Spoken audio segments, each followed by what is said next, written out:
के फिल हुन थाल्यो भने अनेस्टली भनेको यो मैले होइन के फिल हुन थाल्यो भने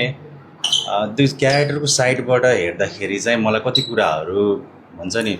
गो विथ द फ्लोवाला होइन अनि आनन्द महसुस हुन थाल्यो कि अब त्यो भनेको हामी नर्मल मान्छेहरू चाहिँ एकदमै हुन्छ नि मेन्टल्ली हेल्दी छैनौँ कि होइन जस्तो यो क्यारेक्टरको के छ भने राम्रो पक्ष भनेको जुन हामीमा छैन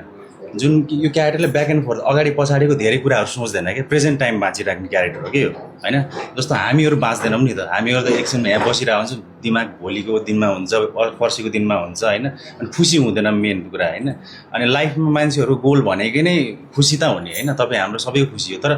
यो क्यारेक्टरहरूको पक्ष चाहिँ के हुन्छ खुसी हुन्छ प्रेजेन्ट लाइफ बाँचिरहेको हुन्छ होइन धेरै दिमागमा राख्दैन सेल्फिस हुँदैन इनोसेन्ट हुन्छ अनि यो कुराहरूले गर्दाखेरि चाहिँ कस्तो हुन्छ भने चाहिँ हामीलाई लाग्छ उनीहरू एबनर्मल हो होइन मानसिक बिरामी छ भने जस्तो यो पर्सेप्सन बनाइन्छ नि मेन्टल पेसेन्ट जसरी हेरिन्छ कि गाउँघरमा होइन तर खास भन्यो भने समहाउ हामीमा प्रब्लम छ क्या तपाईँ हामीमा प्रब्लम छ हाम्रो समाजमा प्रब्लम छ होइन त्यो हिसाबले गर्दाखेरि मलाई यो कति कुराहरू उसको क्यारेक्टर जर्नी गर्दाखेरि ओ लाइफ इज ब्युटिफुल हामी किन यति धेरै टेन्सनहरू लिइरहेको छौँ होइन इजी छ त रिलेसन निभाउनलाई होइन अनि हामी निभाइरहेको छैनौँ अनि त्यो हिसाबले गर्दाखेरि यो कुराहरू सिकायो।